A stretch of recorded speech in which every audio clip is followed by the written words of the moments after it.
അനുഗ്രഹിക്കപ്പെട്ട നല്ല സമയത്തിനായി ഞാൻ ദൈവത്തെ സ്തുതിക്കുന്നു, സ്തോത്രം ചെയ്യുന്നു. ദൈവവചനം ശ്രമിച്ചുകൊണ്ടിരിക്കുന്ന എല്ലാ ദൈവമക്കൾക്കും വീണ്ടും വരാമെന്ന് അരുളി ചെയ്തവനായ കർത്താവായ യേശു ക്രിസ്തുവിൻ്റെ ധന്യനാമത്തിൽ ഞാൻ എൻ്റെ സ്നേഹവന്ദനം അറിയിക്കുന്നു. ഇന്നത്തെ അല്പസമയത്തെ ചിന്തയ്ക്കായി 71 സങ്കീർത്തനം 23 വാക്യം നമുക്ക് വായിക്കാം. ഞാൻ നിനക്ക് സ്തുതി പാടുമ്പോൾ എൻ്റെ അധരങ്ങളും നീ വീണ്ടെടുത്ത എൻ്റെ പ്രാണനും ഘോഷിച്ച് ആനന്ദിക്കും. അനുഗ്രഹിക്കപ്പെട്ട വേദവാക്യമാണ് നാം കേട്ടത്. സങ്കീർത്തനക്കാരൻ തൻ്റെ അനുഭവം ഇവിടെ വിവരിക്കുകയാണ്. ദൈവത്തെ സ്തുതിക്കുവാനായി വളരെയധികം സമയം കണ്ടെത്തുന്നവനാണ് ഇദ്ദേഹം. സ്തുതിക്കുന്നത് നേരുള്ളവർക്ക് ഉചിതമാണെന്ന് ദൈവവചനം നമ്മെ പഠിപ്പിക്കുന്നുണ്ട്. ദൈവത്തെ നാം സ്തുതിക്കാമെങ്കിൽ നമ്മിൽ അവൻ പ്രസാദിക്കും എന്നതിന് സംശയമില്ല. പഴയ നിയമകാലത്ത് ദൈവത്തെ ബഹുമാനിക്കുന്നതിനായും പാപപരിഹാരത്തിനായും സ്വമേധാദാനങ്ങളും വഴിപാടുകളും പാപയാഗങ്ങളും അർപ്പിക്കപ്പെട്ടിരുന്നു. എന്നാൽ യെശയ്യാ പ്രവചനം 1 അധ്യായം 11 മുതൽ 18 വരെയുള്ള വാക്യങ്ങൾ വായിച്ചാൽ ഒരു കാര്യം നമുക്ക് മനസ്സിലാക്കുവാൻ കഴിയും. എല്ലാ സ്തുതിയും എല്ലാ യാഗവും ദൈവം സ്വീകരിക്കുന്നില്ല. അതുപോലെ തന്നെ ദൈവത്തിന് നാം കഴിക്കുന്ന സ്തോത്രയാഗമാണെങ്കിലും പഴയ നിയമകാലത്ത് അർപ്പിച്ചിരുന്ന മൃഗബലി ആയിരുന്നപ്പോഴും ഊനമില്ലാത്ത മൃഗത്തെയും ഊനമില്ലാത്ത പാപം ചെയ്യാത്ത ഹൃദയത്തിൽ നിന്നുള്ള സ്തുതി സ്തോത്രങ്ങളെയും ആരാധനയെയും മാത്രമേ ദൈവം സ്വീകരിക്കുകയുള്ളൂ. യെശയ്യാ പ്രവചനം 1 അധ്യായം 15 വാക്യത്തിൽ നിങ്ങൾ കൈമലർത്തുമ്പോൾ ഞാൻ എൻ്റെ കണ്ണ് മറച്ചു കളയും. നിങ്ങൾ എത്ര തന്നെ പ്രാർത്ഥന കഴിച്ചാലും ഞാൻ കേൾക്കുകയില്ല. നിങ്ങളുടെ കൈ രക്തം കൊണ്ട് നിറഞ്ഞിരിക്കുന്നു എന്ന് രേഖപ്പെടുത്തിയിരിക്കുന്നു. നാം കൈ മലർത്തുമ്പോൾ, നാം ദൈവത്തെ സ്തുതിക്കുമ്പോൾ, ദൈവത്തിന് വേണ്ടി നാം എന്തെങ്കിലും ചെയ്യുമ്പോൾ ദൈവം അത് സ്വീകരിക്കണമെങ്കിൽ, ദൈവം അതിൽ പ്രസാദിക്കണമെങ്കിൽ നാം എന്ത് ചെയ്യണമെന്ന് യെശയ്യാ പ്രവചനം 1 അധ്യായം 16 മുതൽ 20 വരെയുള്ള വാക്യങ്ങളിൽ രേഖപ്പെടുത്തിയിട്ടുണ്ട്. നിങ്ങളെ കഴുകി വെടിപ്പാക്കുവിൻ. നിങ്ങളുടെ പ്രവൃത്തികളുടെ ദോഷത്തെ എൻ്റെ കണ്ണിൻ മുമ്പിൽ നിന്നും നീക്കിക്കളവിൻ. തിന്മ ചെയ്യുന്നത് മതിയാക്കുവിൻ. നന്മ ചെയ്യുവാൻ പഠിപ്പിൻ. ന്യായം അന്വേഷിപ്പിൻ. പീഡിപ്പിക്കുന്നവനെ നേർവഴിക്കാക്കുവിൻ. അനാഥന് ന്യായം നടത്തിക്കൊടുപ്പിൻ. വിധവയ്ക്ക് വേണ്ടി വ്യവഹരിപ്പിൻ. വരുവിൻ, നമുക്ക് തമ്മിൽ വാദിക്കാം എന്ന് യഹോവ അരുളി ചെയ്യുന്നു. നിങ്ങളുടെ പാപങ്ങൾ കടും ചുവപ്പായിരുന്നാലും ഹിമം പോലെ വെളുക്കും. രക്താംബരം പോലെ ചുവപ്പായിരുന്നാലും പഞ്ഞു പോലെയായിത്തീരും. നിങ്ങൾ മനസ്സ് വെച്ച് കേട്ടനുസരിക്കുന്നുവെങ്കിൽ ദേശത്തിലെ നന്മ അനുഭവിക്കും. മറുത്ത് മത്സരിക്കുന്നുവെങ്കിലോ നിങ്ങൾ വാളിന് ഇരയായിത്തീരും.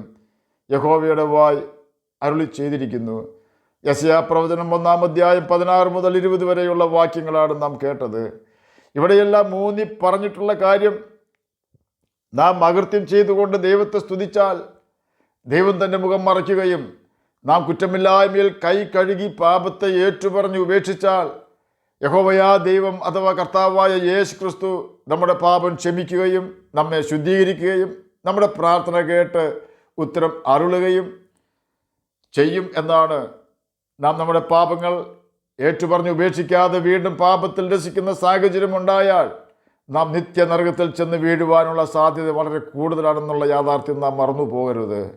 തന്നെയുമല്ല, ഹൃദയത്തിൽ അകൃത്യം സൂക്ഷിച്ചാൽ നമ്മുടെ ഹൃദയത്തിൽ യേശുവിനെ പ്രവേശിക്കുവാൻ കഴിയാതെ പോകുന്നു. സ്തുതിക്കുന്നത് നേരുള്ളവർക്ക് ഉചിതം എന്ന വചനത്തിൽ രേഖപ്പെടുത്തിയിട്ടുണ്ട്. ദൈവത്തെ സ്തുതിക്കുന്നതിന് മറ്റാരെക്കാളും യോഗ്യതയുള്ളത് യേശുവിനോട് തങ്ങളുടെ പാപങ്ങൾ ഏറ്റുപറഞ്ഞ് ഉപേക്ഷിച്ചിട്ടുള്ളവർക്കും യേശുവിൻ്റെ രക്തത്താൽ കഴുകൽ പ്രാപിച്ചിട്ടുള്ളവർക്കുമാണ്. യഹോശഫാത്ത് ദൈവത്തെ പാടി സ്തുതിക്കുവാൻ തുടങ്ങിയപ്പോൾ യഹോവ യഹൂദയ്ക്ക് വിരോധമായി വന്ന അമ്മോന്യരുടെയും മോവാബിരുടെയും സെയീർ പർവ്വതക്കാരുടെയും നേരെ പതിയിരിപ്പുകാരെ വരുത്തി. അങ്ങനെ അവർ തോറ്റുപോയി. അമ്മോന്യരും മോവാബിരും സെയീർ പർവ്വത നിവാസികളോട് എതിർത്ത് അവരെ നിർമൂലമാക്കി നശിപ്പിച്ചു. സെയീർ നിവാസികളെ സംഹരിച്ച ശേഷം അവർ അന്യോന്യം നശിപ്പിച്ചു. യഹൂദ്യർ മരുഭൂമിയിലെ കാവൽ ഗോപുരത്തിനരികെ എത്തിയപ്പോൾ അവർ പുരുഷാരത്തെ നോക്കി. അവർ നിലത്ത് ശവങ്ങളായി കിടക്കുന്നത് കണ്ടു. ഒരുത്തനും ചാടിപ്പോയിരുന്നില്ല. യഹോശഫാത്തും അവൻ്റെ പടജനവും അവരെ കൊള്ളയിടുവാൻ വന്നപ്പോൾ അവരുടെ ഇടയിൽ അനവധി സമ്പത്തും വസ്ത്രവും വിശേഷ വസ്തുക്കളും കണ്ടെത്തി. തങ്ങൾക്ക് ചുമപ്പാൻ കഴിയുന്നതിലും അധികം ഊരിയെടുത്തു. കൊള്ള അധികമുണ്ടായിരുന്നത് കൊണ്ട് അവർ 3 ദിവസം കൊള്ളയിട്ടുകൊണ്ടിരുന്നു. 2 ദിനവൃത്താന്ത പുസ്തകം 20 അധ്യായം 20 മുതൽ 26 വരെയുള്ള വാക്യങ്ങളാണ് നാം കേട്ടത്. ജീവിതത്തിൽ നിരാശ നിറഞ്ഞ സാഹചര്യം ഉണ്ടാകുമ്പോൾ, കർത്താവെ ഇനി എങ്ങനെ മുന്നോട്ട് പോകുമെന്ന് ചിന്തിക്കേണ്ടി വരുമ്പോൾ യഹോശഫാത്തിൻ്റെ ദൈവത്തെയാണ് നാം ഓർക്കേണ്ടത്. അവനാണ് കർത്താവായ യേശു ക്രിസ്തു.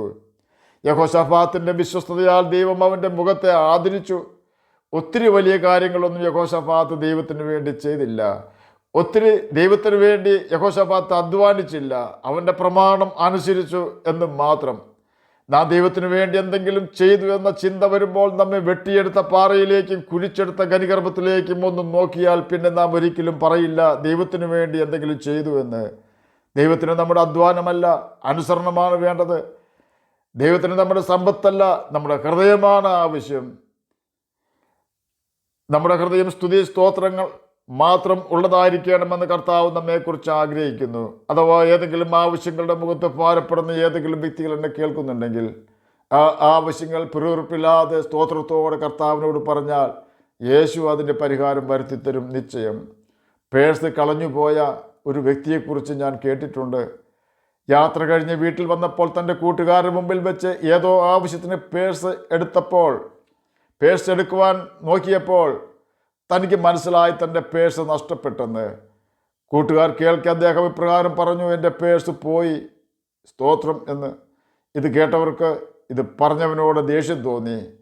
താങ്കൾ എന്തിനാണ് നഷ്ടം വന്നതിന് സ്തോത്രം പറഞ്ഞതെന്ന് ചോദിച്ചപ്പോൾ അദ്ദേഹം പറഞ്ഞത് ഇപ്രകാരമായിരുന്നു, പേഴ്സല്ലേ പോയുള്ളൂ, പേഴ്സിന് വേണ്ടി അവർ എൻ്റെ ജീവൻ എടുത്തില്ലല്ലോ.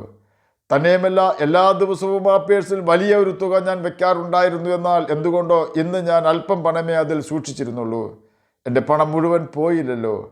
തന്നെയുമല്ല എൻ്റെ പാൻറ്റിൻ്റെ പുറകിൽ പേഴ്സ് സൂക്ഷിക്കുവാൻ പറ്റിയ ഇടമല്ല എന്ന യാഥാർത്ഥ്യവും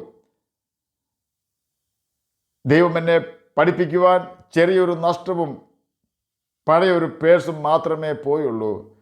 ഏതൊരു വ്യക്തിയും ശരിയായി പഠിക്കുവാൻ അല്പം ചിലത് നഷ്ടപ്പെടേണ്ടത് ആവശ്യമാണ്. അതുകൊണ്ടാണ് ഞാൻ ദൈവത്തെ സ്തുതിച്ചത്. തൻ്റെ മറുപടി കേട്ടപ്പോൾ മാത്രമാണ് കേട്ടു നിന്നവർക്ക് പൗലോസ് എഴുതിയ വാക്യത്തിൻ്റെ പൊരുൾ ശരിയാവണ്ണം മനസ്സിലായത്. ഇടപെടാതെ പ്രാർത്ഥിപ്പിൻ, എല്ലാറ്റിനും വേണ്ടി സ്തോത്രം ചെയ്യുവിൻ എന്നാണ് കർത്തൃദാസൻ ലേഖനത്തിൽ രേഖപ്പെടുത്തിയിരിക്കുന്നത്. സങ്കീർത്തനക്കാരൻ പറയുകയാണ്, നീ വീണ്ടെടുത്ത എൻ്റെ പ്രാണൻ ഘോഷിച്ച് ആനന്ദിക്കും. നമ്മുടെ പ്രാണൻ്റെ വീണ്ടെടുപ്പ് വിലയേറിയതാണ്. ആർക്കും നമ്മെ വീണ്ടെടുക്കുവാൻ കഴിയുകയില്ല. വസ്തുവക വീണ്ടെടുക്കുവാൻ വസ്തുവക കൊടുത്താൽ മതിയാകും. ആത്മാവിനെ വീണ്ടെടുക്കുവാൻ വസ്തുവകയ്ക്കാകില്ല. തന്നെയുമല്ല മരണകരമായ പാപം ചെയ്ത ഒരാളെ വീണ്ടെടുക്കുവാൻ വീണ്ടെടുപ്പ് വില മേടിക്കരുതെന്ന് ന്യായപ്രമാണത്തിലെ ദൈവത്തിൻ്റെ ഒരു വ്യവസ്ഥ ഉണ്ട്. വ്യവസ്ഥ പ്രകാരമുണ്ടെങ്കിലും പാപികളെ സ്നേഹിക്കുന്ന ദൈവം തൻ്റെ ഓമനപുത്രനെ തന്നെ നമ്മുടെ ആത്മാവിൻ്റെ വീണ്ടെടുപ്പിനായി ലോകത്തിലേക്ക് അയച്ചു. പുത്രൻ സ്വമേധയാ നമുക്ക് വേണ്ടി യാഗമായി തീർന്നു. നരകത്തിന് അവകാശികളായിരുന്ന നമ്മെ ദൈവത്തിൻ്റെ മക്കളാക്കി തീർത്തു. യേശുവിൻ്റെ രക്തത്താൽ നമ്മുടെ പാപം നീക്കി യേശുവിൻ്റെ ആത്മാവിനാൽ നമ്മെ ദൈവമക്കളാക്കി തീർത്തു. നാം എത്ര ഭാഗ്യവാന്മാരാണെന്ന് കൃത്യമായി മനസ്സിലാക്കണമെങ്കിൽ വെള്ള സിംഹാസന ന്യായവിധി കഴിയണം. യെശയ്യാ പ്രവചനം 66-ാം അധ്യായം 24-ാം വാക്യവും വെളിപ്പാട് പുസ്തകം 20-ാം അധ്യായം 12-15 വാക്യങ്ങളും വായിച്ചാൽ യേശു നമ്മെ എവിടെ നിന്നാണ് രക്ഷിച്ചതെന്ന് മനസ്സിലാക്കുവാൻ കഴിയും. അവർ പുറപ്പെട്ടു ചെന്ന് എന്നോട് അതിക്രമം ചെയ്ത മനുഷ്യരുടെ ശവങ്ങളെ നോക്കും. അവരുടെ പുഴു ചാകുകയില്ല, അവരുടെ തീ കെട്ടുപോകുകയുമില്ല. അവർ സകല ജഡത്തിനും അറപ്പായിരിക്കുമെന്ന് യെശയ്യാ പ്രവചനം 66-ാം അധ്യായം 24-ാം വാക്യത്തിലും. മരിച്ചവർ ആബാലവൃദ്ധം സിംഹാസനത്തിന് മുമ്പിൽ നിൽക്കുന്നത് കണ്ടു. പുസ്തകങ്ങൾ തുറന്നു. ജീവൻ്റെ പുസ്തകം എന്ന മറ്റൊരു പുസ്തകവും തുറന്നു. പുസ്തകങ്ങളിൽ എഴുതിയിരുന്നതിനൊത്തവണ്ണം മരിച്ചവർക്ക് അവരുടെ പ്രവൃത്തികൾക്ക് അടുത്ത ന്യായവിധി ഉണ്ടായി എന്ന് വെളിപ്പാട് പുസ്തകം 20-ാം അധ്യായം 12-ാം വാക്യത്തിലും. ജീവപുസ്തകത്തിൽ പേർ എഴുതി കാണാത്ത ഏവനെയും തീ പുകയിൽ തള്ളിയിടും എന്ന് വെളിപ്പാട് പുസ്തകം 20-ാം അധ്യായം 15-ാം വാക്യത്തിലും രേഖപ്പെടുത്തിയിരിക്കുന്നു. ഈ 3 വാക്യങ്ങളിലും നാം കേട്ടു, ഭയാനകമായ സാഹചര്യങ്ങളാണ് യേശുവിനെതിരെ പാപം ചെയ്ത് ജീവപുസ്തകത്തിൽ പേര് വരാതിരിക്കുകയോ ജീവപുസ്തകത്തിൽ നിന്നും പേര് മായ്ച്ച് കളയുകയോ ചെയ്താൽ വരുന്നത്. എന്നോട് പാപം ചെയ്യുന്നവരുടെ പേര് ഞാൻ എൻ്റെ പുസ്തകത്തിൽ നിന്നും മായ്ച്ച് കളയും എന്ന് പുറപ്പാട് പുസ്തകം 32-ാം അധ്യായം 33-ാം വാക്യത്തിൽ രേഖപ്പെടുത്തിയിരിക്കുന്നു. അതുപോലെ തന്നെ പാപത്തെ ഏറ്റുപറഞ്ഞ് ഉപേക്ഷിക്കുന്നവരുടെ പേര് സ്വർഗത്തിൽ എഴുതുമെന്ന് ലൂക്കോസിൻ്റെ സുവിശേഷം 10-ാം അധ്യായം 20-ാം വാക്യം നമ്മെ പഠിപ്പിക്കുന്നുണ്ട്. വലിയ വിപത്തിൽ നിന്നാണ് യേശു നമ്മെ രക്ഷിച്ചിരിക്കുന്നത്. നമ്മുടെ ആത്മാവിനാണ് ഇപ്പോൾ രക്ഷ കൈവന്നിരിക്കുന്നത്. സങ്കീർത്തനക്കാരൻ പറയുകയാണ്, നീ വീണ്ടെടുത്ത എൻ്റെ പ്രാണൻ സന്തോഷിക്കും എന്ന്. അതെ, നമ്മുടെ പ്രാണനെ വീണ്ടെടുത്ത കർത്താവിനെ വിശുദ്ധ ഹൃദയത്തോടെ നാം പാടി സ്തുതിക്കുമ്പോൾ നിരാശകളും നെടുവീർപ്പുകളും ദൈവം ഹൃദയത്തിൽ നിന്ന് എടുത്ത് കളയുകയും യഹോശഫാത്തിന് 3 രാജാക്കന്മാർ മൂലമുള്ള യുദ്ധത്തിൽ നിന്നും രക്ഷിച്ചതുപോലെ കർത്താവ് നമ്മുടെ യുദ്ധങ്ങൾ നടത്തി നമ്മെ വിജയികളാക്കി തീർക്കുകയും ചെയ്യും. ആകയാൽ എന്നെ കേൾക്കുന്ന പ്രിയ ദൈവമകനെ, ദൈവമകളെ, നമുക്കും യഹോശഫാത്തിനെ പോലെ ദൈവവചനം വായിക്കുകയും അനുസരിക്കുകയും ചെയ്തുകൊണ്ട് നിത്യജീവൻ അവകാശികളായി തീരാം. അതിന് കർത്താവ് നമ്മെ സഹായിക്കട്ടെ എന്ന് പ്രാർത്ഥിച്ചുകൊണ്ട് ഞാൻ എൻ്റെ വാക്കുകളിൽ നിന്ന് വിരമിക്കുന്നു. നമുക്ക് പ്രാർത്ഥിക്കാം. ഞങ്ങളെ സ്നേഹിക്കുന്ന സ്വർഗീയ പിതാവേ, നല്ല വചനത്തിനായി അങ്ങേ സ്തുതിക്കുന്നു, സ്തോത്രം ചെയ്യുന്നു. എന്നെ കേൾക്കുന്ന ഏതെങ്കിലും പ്രിയപ്പെട്ടവർ നിരാശരായിരിക്കുന്നെങ്കിൽ അങ്ങ് അവരുടെ നിരാശ മാറ്റി കൊടുക്കണമേ. മാനസാന്തരപ്പെടാത്ത ഏതെങ്കിലും പ്രിയപ്പെട്ടവർ എന്നെ കേൾക്കുന്നെങ്കിൽ മാനസാന്തരപ്പെട്ട് സ്നാനം മുങ്ങി പരിശുദ്ധാത്മാഭിഷേകം പ്രാപിച്ച് അങ്ങയുടെ മക്കളായി തീരുവാൻ അവരെ സഹായിക്കണമേ. അങ്ങയുടെ വചനം പ്രമാണിച്ചുകൊണ്ട് നിത്യജീവൻ അവകാശികളായി തീരുവാൻ അടിയനെയും അടിയനെ കേൾക്കുന്ന അങ്ങയുടെ കുഞ്ഞുങ്ങളെ സഹായിക്കണമേ. പഠിക്കുന്ന കുഞ്ഞുങ്ങൾക്ക് പഠിക്കുവാനുള്ള ബുദ്ധി, ജ്ഞാനവും ഓർമ്മശക്തിയും കൊടുക്കണമേ. രോഗത്താൽ ഭാരപ്പെടുന്നവർക്ക് രോഗസൗഖ്യം കൊടുക്കണമേ. പ്രാർത്ഥന കേട്ടതിനായി സ്തോത്രം. യേശുവിൻ്റെ നാമത്തിൽ തന്നെ ആമേൻ. കർത്താവ് എല്ലാവരെയും അനുഗ്രഹിക്കട്ടെ. സ്തോത്രം.